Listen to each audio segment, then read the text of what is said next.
Rather Bee Glamping came from really the love of travel and adventure that my husband and my daughter and I love to have. Ever since I was a little girl, I always wanted to run a bed and breakfast, and now I'm just doing it in a more unique way.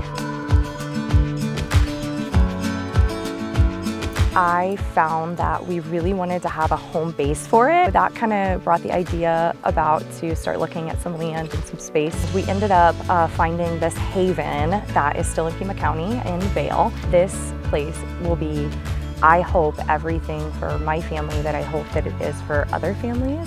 A relaxed rejuvenation and be able to come together to enjoy quality time.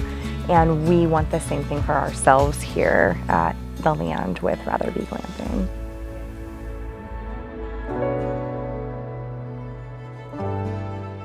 The Queen Bee is just the beginning, and we can't wait for you to stay with us, and there will be more to come.